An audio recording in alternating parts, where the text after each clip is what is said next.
আশেপাশে সরস্বতী পূজার জন্য অনুষ্ঠান চলছে, তো খুবই শব্দ হচ্ছে। আচ্ছা, আজকে আমরা যে কোশ্চেনটা নিয়ে আলোচনা করব সেটা হলো আমাদের সাজেশনের দেয়া এই কোশ্চেনটা, what are the salient traits of the neo classical age. Neo classical এজের যে বৈশিষ্ট্যগুলো সেইগুলো কি? এই ট্রেট, ফিচার, ক্যারেক্টারিস্টিক্স এগুলো সব একই।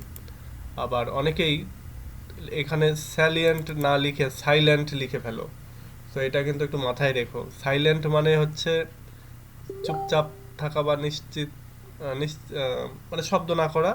আর স্যালিয়েন্ট মানে প্রধান প্রধান। সো এই স্যালিয়েন্ট ট্রেটস বলতে প্রধান বৈশিষ্ট্যগুলো। তো এটা একটু মাথায় রেখো তোমরা, এই ভুলটা যেন না হয়। তাহলে আমরা এই প্রশ্নটা নিয়ে আলোচনা করব। এই প্রশ্নটা আলোচনা করার শুরুতেই তোমাদের এইখানে আমি একটা লিস্ট দিয়ে রেখেছি যে এইগুলো মূলত নিও ক্লাসিক্যাল এজের ফিচার। আর এখানে যদি আমি আরেকটু সোজা করে বলি তাহলে ক্লাসিক্যাল এজের যে ফিচার সেইগুলোই মূলত নিও ক্লাসিক্যাল এজের ফিচার। অর্থাৎ ক্লাসিক্যাল এজের রাইটিংগুলো বা সেই রাইটিংয়ের মানে ভাবধারা যত যা আছে, রীতিনীতি সব কিছুই এই নিও ক্লাসিক্যাল এজে এসে একটা রিবার্থ করার চেষ্টা করা হয়েছে, বা এই যুগের রাইটাররা ক্লাসিক্যাল রাইটারদেরকে ফলো করেছেন। সো সেই দৃষ্টিতে এই নিও ক্লাসিক্যাল যে রাইটিংয়ের ফিচারগুলো সিমিলার টু ক্লাসিক্যাল রাইটিংয়ের ফিচার। এবং এখানে এই এজটা দেখো, নিও ক্লাসিক্যাল এজ, এই এজটা 1660 থেকে 1798 পর্যন্ত।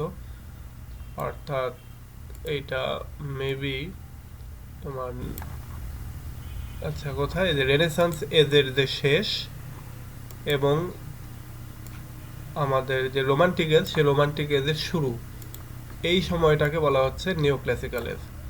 এই নিও ক্লাসিক্যাল এজ আবার কয়েকটা এজে বিভক্ত। যেমন ধরো এই নিও ক্লাসিক্যাল এজকেই বলা হয় 18th সেঞ্চুরি এজ। এরপরে বলা হয় হচ্ছে রেস্টোরেশন এজ। রেস্টোরেশন এজটা আবার কত, 1660 থেকে 1700 সাল পর্যন্ত। এরপর 1700 থেকে 1750 সালকে বলা হয় অগাস্টান এজ। এই একই এজকে আবার বলা হয় এজ অফ জনসন অথবা সেন্সিবিলিটি, এইগুলো বলা হচ্ছে। এবং এই যুগের যে রাইটাররা তারা হলেন John Dryden, Alexander Pope, Samuel Johnson, Jonathan Swift, Daniel Defoe, তারপরে টিএস এলিয়ট, জন মিল্টন এবং আরও অনেকেই রয়েছে। সো এদিক দিয়ে আমরা বুঝতে পারছি যে এটা কত পাওয়ারফুল একটা এজ, কি জন্য এখানকার রাইটারগুলো আমাদের সবাই পরিচিত এবং তাদের রাইটিং কম বেশি আমরা জানি। বা তোমরা যখন থার্ড ইয়ার ফোর্থ ইয়ারে উঠবে তখন দেখবে যে এদের রাইটিংগুলো পড়ছো। সো এই জিনিসটা একটু মানে এই সাল বা এই জিনিসগুলো একটু মাথায় রাখতে হবে, তাহলেই তোমরা যে কোনো জায়গায় লিখে দিয়ে আসতে পারবে এই এজগুলো সম্পর্কে। আচ্ছা, এই এজের ফিচারটা আমি আলোচনা করছি। এই ফিচারটা আমার এখানে তো দেওয়া আছেই, পাশাপাশি আমি তোমাদের যে স্টাডি গাইড আছে হিস্ট্রি অফ ইংলিশ লিটারেচারের, সেটা হচ্ছে ফ্রেন্ডস বুক কর্নার প্রকাশিত history of English literature study guide, যেটা সেটার সেটা থেকে আমি একটু বুঝিয়ে দিই। পাশাপাশি আমাদের ওয়েবসাইটে যেগুলো আছে সেগুলো দিয়েও বুঝিয়ে দেবো। সো এইটার তোমার 281 পৃষ্ঠা, নতুন বই যাদের কাছে আছে তারা পাবে 281 পৃষ্ঠায়। আচ্ছা, তোমাদের কাছে কি এটার মানে বই আছে নাকি ছবি তুলে দিতে হবে?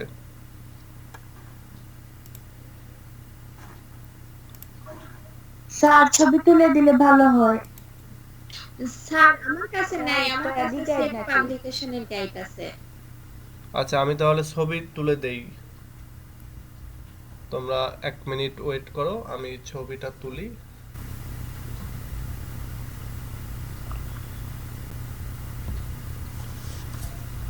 বই বিভিন্ন রকমের বই রাখতে হবে, তবে আমি আমরা যেহেতু আমাদের সময় আমরা একটাই প্রকাশনী ছিল, তখন সেট পাবলিকেশন বা লেকচার বা আরও যেগুলো আছে এগুলো ছিলই না।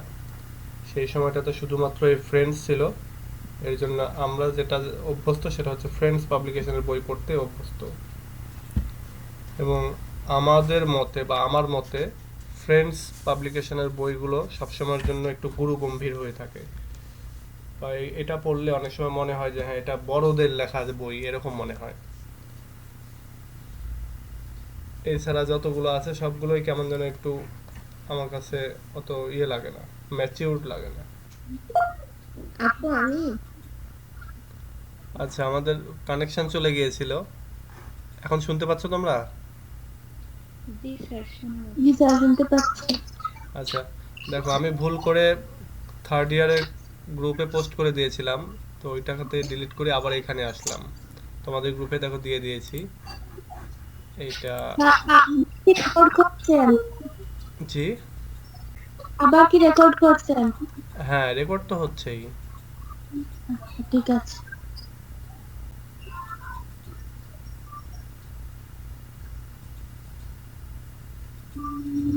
আচ্ছা, এই যে এই প্রশ্নটা নিয়ে আমরা আজকে আলোচনা করব।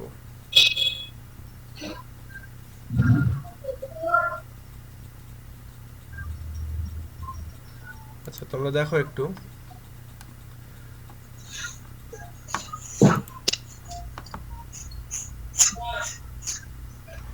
আচ্ছা, এখানে দেখো যে হোয়াট আর, আচ্ছা কারো একজনের মাইক অন আছে, মাইকটা অফ করো,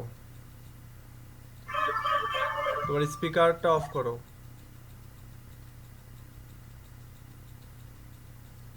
আচ্ছা, এবার দেখো what are the chief characteristics of the neo classical, বলছে নিও ক্লাসিক্যাল এজের প্রধান প্রধান যে বৈশিষ্ট্য সেগুলো কোনগুলো, অথবা সিডু ক্লাসিক্যাল পোয়েট্রি। সিডু ক্লাসিক্যাল পোয়েট্রি বলতে ওই ক্লাসিক্যাল যুগের ছদ্ম আর কি, মানে ওই যুগের মতোই ঠিক এই যুগের পোয়েট্রির বৈশিষ্ট্য কোনগুলো সেটা। এরপর রয়েছে নিও classicism of 18th century, 18th সেঞ্চুরিতে যে নিও ক্লাসিসিজম এটার বৈশিষ্ট্য কোনগুলো সেটা। তো এখানে দেখো বলছে যে the term classicism refers to a body of doctrine or theories which pertain to Greek and Roman literature of antiquity. বলছে এই যে ক্লাসিসিজম এই টার্মটা মূলত রেফার করে সব সময়ের জন্যই একটা ডক্ট্রিন, একটা মতবাদ বা একটা থিওরিকে, যেই থিওরিটা মূলত প্রাচীন যে গ্রিক এবং রোমান যে লিটারেচার আছে এবং এদের যে পুরাণত্ব বা প্রাচীনত্ব সেইটার সাথে সম্পর্কিত যে রাইটিংগুলো সেগুলোকে বলা হয় ক্লাসিক। অ্যাকচুয়ালি কিছু দেখা যায়। দেখো আমরা আমাদের যে গ্রুপ সেখানে আবার চলে গেলাম, এখানে দেখো যেটা বলছে যে ক্লাসিসিজমটা হচ্ছে প্রাচীন যে রাইটিং সেই রাইটিংগুলোকে বলা হচ্ছে ক্লাসিক। আচ্ছা, আরেকটা জিনিস, যা কিছু সর্বোত্তম, যা কিছু বেস্ট এবং সেইগুলোকেই বলা হয় ক্লাসিক, বিশেষ করে লিটারেচারের ক্ষেত্রে, রাইটিংয়ের ক্ষেত্রে, বা এটা হচ্ছে তোমার গানের ক্ষেত্রে হতে পারে, এটা তোমার যে কোনো ফাইন আর্টসের ক্ষেত্রে হতে পারে। এগুলোকে যখনই কেউ বলে এটা ক্লাসিক হয়েছে, ক্লাসিকদের মতো হয়েছে, দ্যাট মিন্স এটা বেস্ট। মানে পুরাতন যুগের বা প্রাচীনকালের রোমান এবং গ্রিক লিটারেচার বলো, ফাইন আর্টস বলো, বা তাদের কালচারের সাথে রিলেটেড যা কিছু সব কিছুকেই বলা হয় ক্লাসিক, বা ক্লাসিক যুগ সেটাকে বলা হয়। এবং সেই যুগের মতো বর্তমানে যা কিছু সেগুলোকে বলা হয় বেস্ট ধরা হয় সবসময়ের জন্য। সো কোনো একটা জিনিসকে যখন কেউ বলে ক্লাসিক, ও হেভি সুন্দর হয়েছে, ক্লাসিক একেবারে, দ্যাট মিন্স ওইটা ওই ভালো হয়েছে এটাকেই মূলত বলা হচ্ছে। তো এখানে এই ক্লাসিসিজম মূলত রেফার করে প্রাচীনকালে যেমন গ্রিক এবং রোমানদের যে লিটারেচার সেইগুলোকে, এবং সেইগুলোর সাথে রিলেটেড রাইটিং বা সেগুলোর নিয়মকানুন মেনে যেই রাইটিংগুলো তৈরি হয়েছে সেগুলোকে বলা হচ্ছে, বা যেই যুগে তোমার এটা মেনটেন করা হয়েছে সেই যুগটাকে বলা হচ্ছে classicism. Classicism is in favour of stability and order. Classicism মূলত স্ট্যাবিলিটি এবং অর্ডারের ফেভারে। অর্ডার বলতে কি নিয়ম শৃঙ্খলা, নিয়ম নীতি এগুলো, এবং স্ট্যাবিলিটি বলতে মানে স্থির স্থির রয়েছে, বা উড়াধুরা না, মানে বিক্ষিপ্ত না। স্ট্যাবিলিটি এবং অর্ডার মেনটেন করে যেই রাইটিংগুলো হয়েছে সেগুলোকে বলা হচ্ছে ক্লাসিক্যাল রাইটিং। সো এখন এই ক্লাসিক্যাল রাইটার কারা? এখানে হোমার, এসকাইলাস, তারপরে সফোক্লেস, তারপরে ইউরিপাইডস, এই যে যারা রয়েছে এরা হচ্ছে, এদেরকে বলা হয় হচ্ছে তোমার ক্লাসিক রাইটার। আর শুধু এটাই না, আরও আছে যেমন গ্রিক রাইটার যারা রয়েছে, গ্রিক মানে এরাই মূলত হচ্ছে গ্রিক, যেমন গ্রিক ক্লাসিক্যাল লিটারেরি ফিগার হচ্ছে হোমার, এসকাইলাস এরা। এরপর আরও রয়েছে যারা রোমান। গ্রিক হচ্ছে গ্রিস, বর্তমান যে গ্রিস সেই দেশের, এবং রোমান হচ্ছে বর্তমান ইটালির রাজধানী রোম, সেই রোমেরই মানে আন্ডারে যারা ছিল আর কি সেই সময়টাতে, রোমান সাম্রাজ্য, সেই রোমান সাম্রাজ্যের যে রাইটাররা তাদেরকে বলা হচ্ছে রোমান ক্লাসিক্যাল লিটারেরি ফিগার। এর ভেতরে ছিল যেমন ভার্জিল ছিল, হোরেস ছিল, তারপরে এই যে আরও এই যেগুলো ছিল আর কি, সেনেকা, এরা। A strict adherence to rules and regulations set up by the classical masters of antiquity in the field of art and literature is the hallmark of classicism. বলা হচ্ছে যে ক্লাসিক্যাল যুগের হলমার্ক বা প্রধান বৈশিষ্ট্য বা প্রধান সাইন হলো ওই সময়টার যারা মাস্টার রাইটার ছিলেন, যারা বড় বড় রাইটার ছিলেন, তারা একটা স্ট্রিক্ট রুল ফলো করতেন এবং রেগুলেশন ফলো করে তারা লেখালেখি করতেন। সেটা লিটারেচারের লেখালেখির ক্ষেত্রেও তারা এই রুলগুলো ফলো করতেন, অথবা আর্ট, সেটা হচ্ছে ফাইন আর্ট হতে পারে, সেটা মিউজিক হতে পারে। আপনার ওখানে নেটে ডিস্টার্ব করতেছে। আচ্ছা, এখনো দেখা যাচ্ছে না? স্যার আপনার কথাগুলো কেটে কেটে আসতেছে। ও আচ্ছা, হ্যাঁ, তাহলে এখানে মনে হয় নেটের সমস্যা হচ্ছে। আমি তাহলে আরেকবার চেক করি। স্যার আমি তো ভালোভাবে শুনতে পাচ্ছি। আচ্ছা, তাহলে আমি আমি বলে যাই, একটু কেটে কেটে গেলেও তোমরা অস্থির হওয়ার কিছু নেই, আমি ভিডিও তো আবার দিয়ে দেবই। আচ্ছা, এবার দেখো, the aim of classicism is to establish a stable word order. ক্লাসিসিজমের যে উদ্দেশ্য সেটা হচ্ছে একটা স্টেবল, একটা স্থির বা ওয়ার্ড অর্ডার হচ্ছে স্টাবলিশ করা। ওয়ার্ড অর্ডার বলতে লেখালেখির যে অর্ডারগুলি বা যে এটাকে কি বলে শৃঙ্খলা স্থাপন করাটাই হচ্ছে ক্লাসিসিজমের মেইন উদ্দেশ্য ছিল। এটা রিফ্লেক্ট করে মূলত একটা কনজারভেটিভ এবং রিপাবলিকান অ্যাটিটিউড টু লাইফ। এটা অ্যাজ অপোজ টু লিবারেল, অর্থাৎ এটা সবসময়ের জন্য রক্ষণশীল এবং রিপাবলিকান অ্যাটিটিউড টু লাইফ এটাকে রিফ্লেক্ট করে, এবং এটা ঠিক স্বাধীনতার অপোজিট একটা চিন্তা। ওকে, এবার দেখো, objectivity rather than subjectivity is the goal of classical writer. Classical রাইটাররা সবসময়ের জন্য অবজেক্টিভিটি মেনটেন করে চলতো, তাদের রাইটিংয়ের যে টোন ছিল সেটা হচ্ছে অবজেক্টিভ। আর পরবর্তীতে যারা যেমন রোমান্টিক যারা এসেছিল, রোমান্টিক পোয়েটরা, তারা এইটাকে অপোজ করেই মূলত এই নিও ক্লাসিক্যাল যে ভিগোরাস যে রুলস রেগুলেশন সেগুলোকে অপোজ করেই মূলত এসেছিল রোমান্টিক এজ। সো তারা আবার কি সাবজেক্টিভিটিটা মেনটেন করতো। অবজেক্টিভিটি হচ্ছে যে রাইটিংয়ের সাথে রাইটারের নিজের কোনো কথা থাকবে না, না রাইটারের কোনো সম্পর্ক থাকবে না। বাট সাবজেক্টিভিটি হচ্ছে রাইটিংয়ের ভেতর রাইটার তার নিজের প্যাশন, ইমোশন এগুলো মিশ্রিত করতে পারে এবং তিনি সেগুলো নিজের ছোটোখাটো বিষয় নিয়েও তিনি লিখতে পারেন, নিজের সম্পর্কে তিনি লিখতে পারেন রাইটিংয়ের ভেতরে। সো এই ক্লাসিক্যাল এজের রাইটারদের কথা হলো যে না, অবজেক্টিভিটি হতে হবে, এখানে রাইটার নিজের সম্পর্কে কিছু বলতে পারবে না। এবং ক্লাসিসিস্ট যারা ছিল তারা ডিটাচড থাকতো এবং ড্রামাটিক ওয়েতে তারা রিপ্রেজেন্ট করতো তাদের রাইটিংগুলো, বিকজ হি ইজ ইমপার্সোনাল, কারণ তারা ইমপার্সোনাল থাকতে চাইতো তাদের রাইটিং থেকে। মানে তাদের রাইটিংয়ের ভেতরে তাদের নিজেদের কোনো কিছু থাকবে না, সম্পূর্ণটাই অন্য কিছু, অন্য কোনো সাবজেক্ট নিয়ে তারা লিখবে। ক্লাসিসিজমে আমরা আরও যে জিনিসগুলো দেখতে পাই সেটা হচ্ছে ডিরেক্টনেস, অর্থাৎ সরাসরি কোনো একটা কবিতা লিখছে, ডিরেক্ট ওই কবিতা শুরু করে দিল, এর আগে কোনো ইন্ট্রোডাকশন বা কোনো ভূমিকা এরকম কিছু থাকে না। এদের রাইটিংয়ের ভেতরে ক্ল্যারিটি আছে, অর্থাৎ ডিরেক্টনেস বা যেটাই হোক তাদের রাইটিংগুলোতে ক্ল্যারিটি, একেবারে হাই ইমাজিনেশন বা দুর্বোধ্য কোনো কিছু নাই। সিম্পল এক্সপ্রেশন রয়েছে অফ আইডিয়ার যে সিম্পল এক্সপ্রেশন সেটা রয়েছে, এবং এটা ব্যালেন্স ওয়েতে রয়েছে, এবং ওয়েল রিপ্রপোর্শনড ফর্ম, এবং এখানে একটা খুব ভালো আনুপাতিক একটা ফর্ম রয়েছে, আকৃতি রয়েছে, রেস্ট্রেইন্ট অফ ইমোশন, এবং নিজস্ব ইমোশনের যে মিশ্রণের ক্ষেত্রে একটা বাধা দেওয়া হয়েছে এখানে, বা ইমোশন নিয়ে বা ইমাজিনেশন নিয়ে খুব বেশি বাড়াবাড়ি নেই এই ক্লাসিক্যাল রাইটিং এর। Classical genre has certain distinguishable traits. Classical যে একটা জনরা, সেই জনরার কিছু পার্থক্য করা যায় এমন কিছু আলাদা বৈশিষ্ট্য রয়েছে, সেগুলো হলো ফর্মাল এলিগেন্স, অর্থাৎ খুবই ফর্মাল তাদের রাইটিংগুলো, গট বাঁধা নিয়ম কানুনের বাহিরে তারা যায়নি, এবং এটা এক কথা ফর্মাল হবে। Greek masters such as Homer, Sophocles, Aeschylus demonstrated elegance in style, be it epic or drama. বলছে ক্লাসিক্যাল যুগের, সেই প্রাচীন যুগের যে রাইটাররা, বিশেষ করে হোমার, সফোক্লিস, এসকাইলাস, এরা সবসময়ের জন্যই তাদের রাইটিংয়ের একটা এলিগেন্সি, তারা এলিগেন্স মেনটেন করতো, তাদের রাইটিংয়ের স্টাইলটা অনেক এলিগ্যান্ট হতো, এবং সেটা এপিক লিখুক আর ড্রামা লিখুক, যেটাই লিখুক না কেন। We are left with an elevated feeling, এবং আমাদেরকে একটা খুবই উচ্চ পর্যায়ের একটা ফিলিং দিত তাদের রাইটিংগুলো।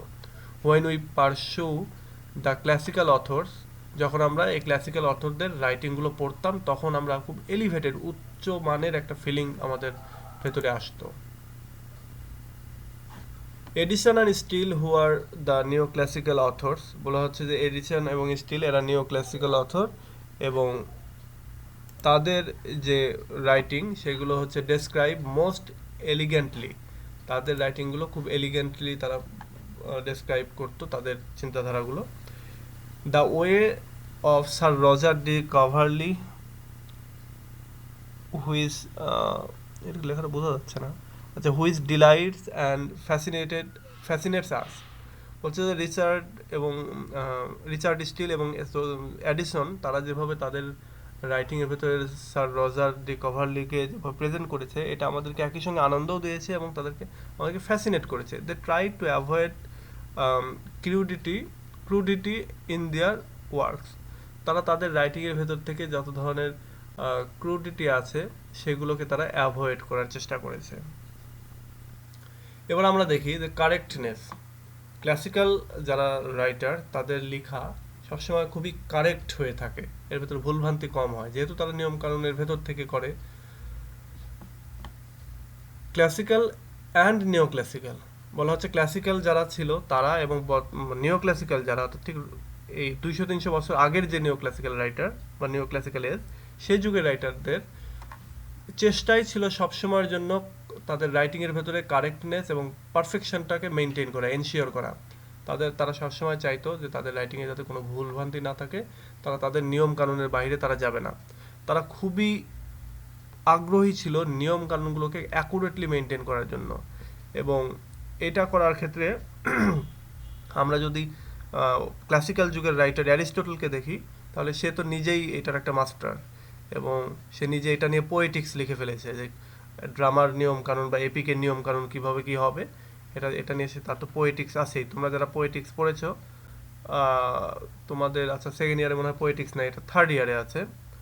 তোমরা থার্ড ইয়ারে উঠলে এই একটা পাবে একটা রাইটিং, যেখানে হচ্ছে অ্যারিস্টটল লিখেছেন পোয়েটিক্স নামে, এবং সেই রাইটিংয়ের ভেতরে তোমরা পাবে হচ্ছে ট্র্যাজেডির কীভাবে লিখতে হবে তার কি নিয়ম কানুন, এপিক বা মহাকাব্য কীভাবে লিখতে হবে তার কি নিয়ম কানুন, এইগুলো সম্পর্কে, বা পোয়েট্রি কেমন হবে, ট্র্যাজেডি বা ড্রামা কেমন হবে, এগুলো নিয়ে আসলে তিনি লিখেছেন। সো ওই বই অনুসারে যদি কেউ লেখালেখি করে, দ্যাট মিনস সে ক্লাসিক্যাল রাইটার। এরপরে রয়েছে simplicity. Alexander Pope has always been most lucid and simple in his poetic pursuit, বলছে আলেকজান্ডার পোপ তার যে পোয়েটিক ট্যালেন্ট এটা প্রকাশ করার ক্ষেত্রে খুবই সিম্পল ছিলেন এবং খুবই লুসিড, স্বচ্ছ আইডিয়া তিনি হচ্ছে আমাদেরকে দিতেন। তিনি নিও ক্লাসিক্যাল পোয়েট ছিলেন। হোমার একজন ক্লাসিক্যাল পোয়েট হিসেবে তিনি অনেক সিমিলি ইউজ করতেন।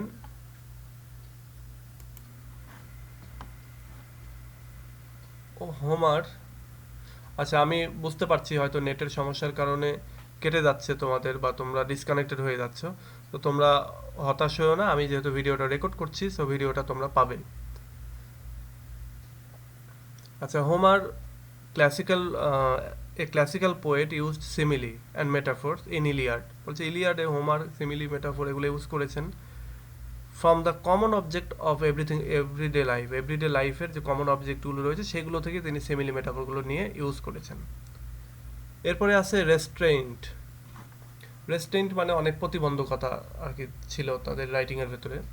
Two the classical authors and poet, poetry is not the spontaneous overflow of powerful feeling recollected in moments of tranquility. তোমরা জানো যে রোমান্টিক পোয়েটদের একটা পোয়েট্রির সংজ্ঞা আছে, সেটা হলো যে poetry is a spontaneous overflow of powerful feelings recollected in the moment of tranquillity. কিন্তু ক্লাসিক্যাল অথররা ভাবতেন যে পোয়েট্রির সংজ্ঞা এটা না, যদিও এই সংজ্ঞাটা পরে দিয়েছেন ওয়ার্ডসওয়ার্থ, কিন্তু তার আগেই তারা মূলত এই সংজ্ঞা অনুযায়ী তারা এটা ফলো করতো না।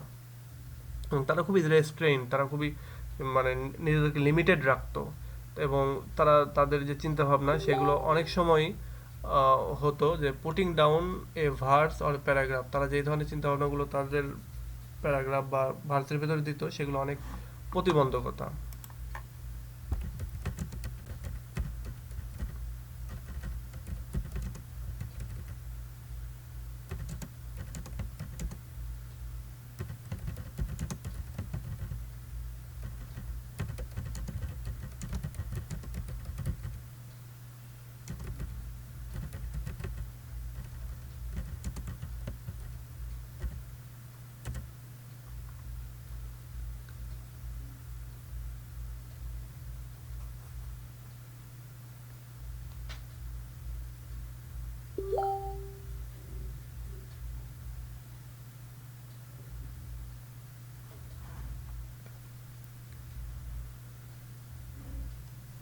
এরপরে যেটা রয়েছে যে অর্ডার অ্যান্ড ব্যালেন্স।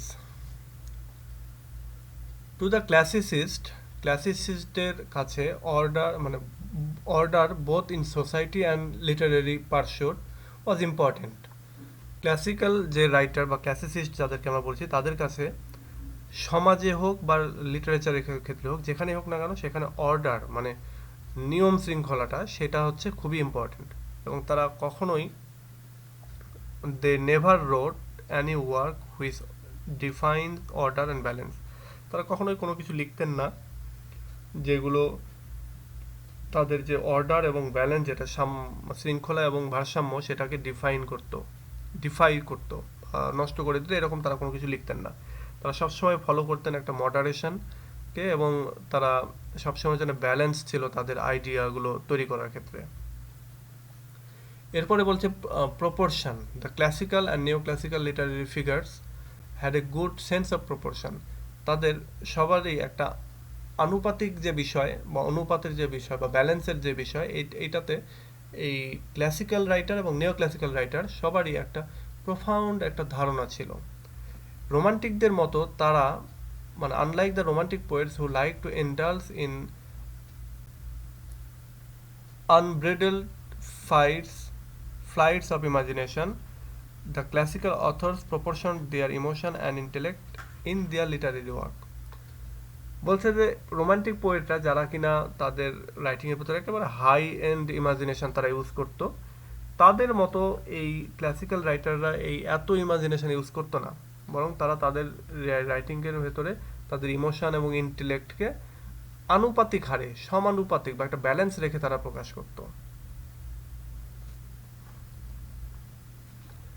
এটা হচ্ছে মূলত মেইন ফিচারগুলো। এবার আমরা the chief characteristics of pseudo classical poetry in which Dryden and Pope were the chief practitioners are the following. এবার বলা হচ্ছে যে সিডু ক্লাসিক্যাল পোয়েট্রি, অর্থাৎ এই যে ক্লাসিক্যাল এজেরই যে আরেকটা ছদ্ম ক্লাসিক্যাল এজ এখানে আসতেছে, সেইটার ফিচারগুলি ড্রাইডেন এবং পোপের কবিতা বা পোপের রাইটিংয়ের আন্ডারে তাদের রাইটিংগুলো বিশ্লেষণ করে যেই ফিচারগুলি পাওয়া যায় সেগুলো হচ্ছে এইগুলো।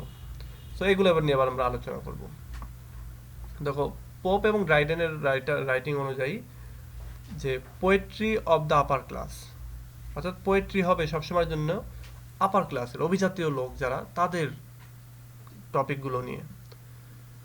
The new classical poetry is the poetry of town and fashionable upper class people of the city of London. বলা হচ্ছে যে নিউ ক্লাসিক্যাল যুগের যে পোয়েট্রি সেগুলো সবসময়ের জন্য শহর এবং আপার ক্লাস অ্যারিস্টোক্রেটিক পিপুলদের, বিশেষ করে লন্ডন শহরে যারা বসবাস করছে তাদেরকে কেন্দ্র করে।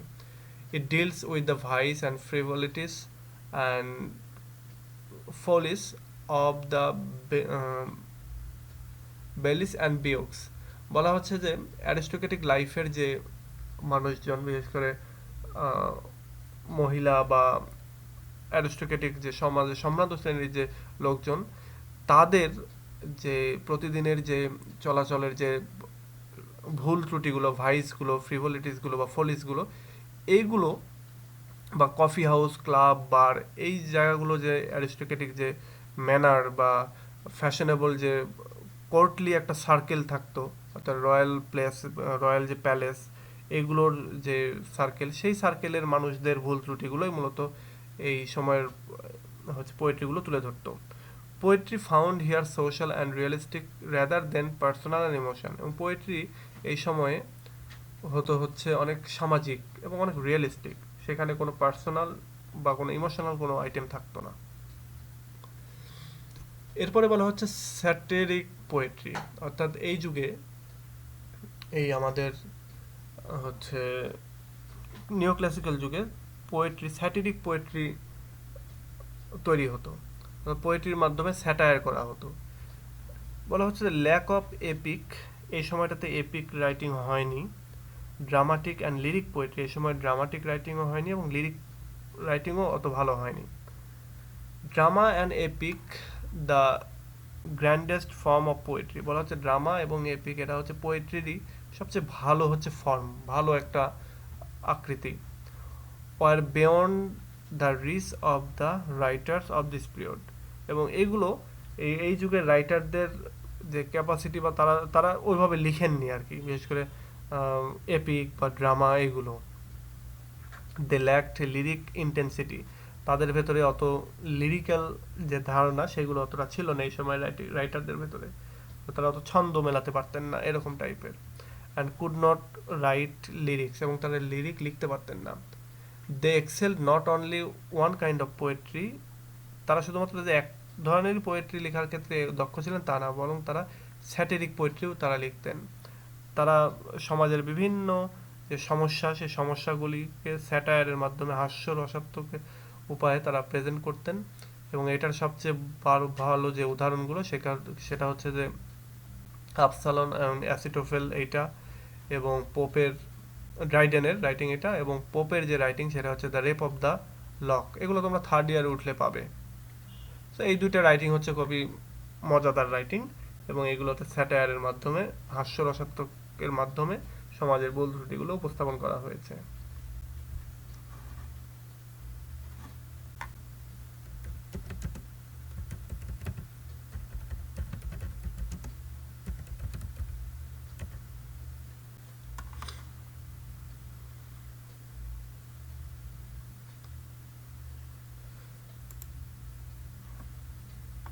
এরপরে আমরা থার্ড যে আরেকটা দেখব, ড্রাইডেন এবং পোপের বৈশিষ্ট্য তাদের রাইটিং অনুযায়ী, সেটা the use of only one metre and the heroic couplet. তাদের রাইটিংয়ে তারা সবসময়ের জন্যই হিরোইক কাপলেট ইউজ করতেন, এর বাহিরে যে আরও অন্যান্য যে মিটারগুলি আছে তারা সেগুলো ইউজ করতেন না। এবং এই ক্ষেত্রে ড্রাইডেন এবং পোপ এই দুজন ছিল পারফেকশনিস্ট এবং কারেক্ট, তারা তাদের রাইটিংয়ের ভিতরে হিরোইক কাপলেটটা খুব সুন্দরভাবে তারা ইউজ করেছেন। এরপর রয়েছে ইমিটেশন অফ অ্যানসিয়েন্ট ক্লাসিক্স, এবং প্রাচীন যে ক্লাসিক যারা রাইটার তাদের রাইটিংকে এই সময়টাতে ইমিটেট করা হয়েছে, মানে নকল করা হয়েছে। Respect for rules becomes one of the cardinal features of new classical age, বলা হচ্ছে রুলকে, নিয়ম কানুনকে রেসপেক্ট করা, এটা ছিল একটা বড় রকমের বৈশিষ্ট্য এই নিউ ক্লাসিক্যাল রাইটিংয়ের বা নিউ ক্লাসিক্যাল পোয়েট্রির। কারেক্টনেস, এই যে তারা সবসময়ের জন্য কারেক্টনেসে এমফ্যাসিস করতো, এবং তাদের রাইটিংয়ের ভিতরে রিজন এবং গুড সেন্স থাকতো। তারা এই সময়ের রাইটাররা সবসময় রুল মেনে চলতো, এবং যার ফলে এখানে ভুল হওয়ার কোনো বিষয় ছিল না, এবং তারা খুব বেশি যে মাত্রার যে ফ্যান্সি ইমোশন এগুলোকে তারা কন্ট্রোল করে তাদের রাইটিংগুলো লিখতো। ইউনিভার্সাল ট্রুথ এবং জেনারেল আইডিয়াস, তাদের রাইটিংয়ের ভেতরে ইউনিভার্সাল ট্রুথ এবং জেনারেল যে আইডিয়াগুলি সেগুলো থাকতো, এবং তাদের রাইটিংগুলোতে অযথা কোনো কিছু থাকতো না, টু দ্য এক্স্যাক্ট পয়েন্টে তারা লেখালেখি করতো। এমফাসিস অফ মোরাল টিচিং, তারা তাদের রাইটিংয়ের ভেতরে মোরাল টিচিংয়ের যে বিষয় সেটা তারা রাখতো। তাদের রাইটিংগুলো মানুষকে আনন্দও দিত, আবার ইনস্ট্রাক্টও করতো, দিক নির্দেশনা দিত। তাদের ডিডাকটিক ফাংশন যেগুলো সেগুলো was considered more important than the aesthetic one. তাদের রাইটিংয়ের ভেতরে ডিডাকটিটিজম বা নিবেদন থাকতো, এবং তারা সৌন্দর্যের চাইতে মূলত তাদের রাইটিংগুলোকে ইনস্ট্রাকটিভ তারা করতো। ল্যাঙ্গুয়েজ অ্যান্ড পোয়েটিক ডিকশন, ভাষা এবং শব্দ চয়ন বা পোয়েটিক শব্দের চয়ন। ডিকশন মানেই হচ্ছে শব্দ চয়ন।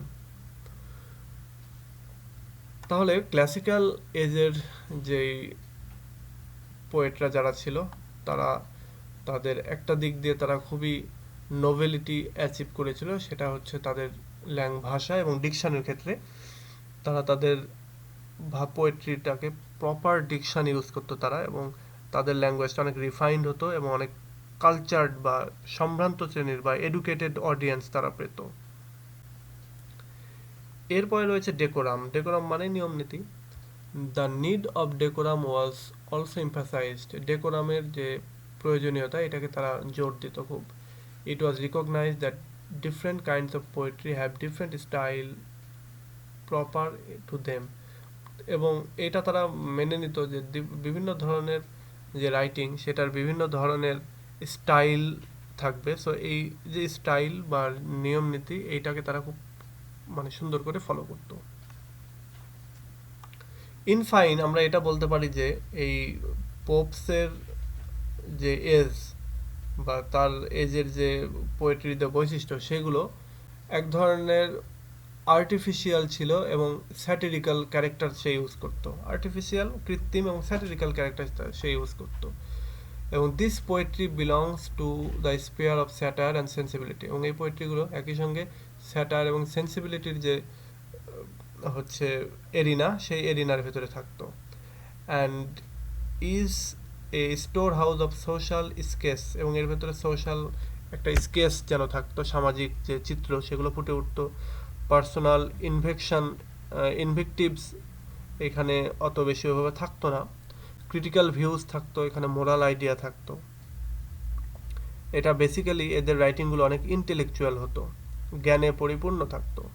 তারা রিগিড নিও ক্লাসিক্যাল যে এজ সেটা প্রাচীন যে নিও ক্লাসিক্যাল এজ সেটার সঙ্গে তাদের একটা সম্পর্ক থাকতো, এবং তাদের রাইটিংগুলো মূলত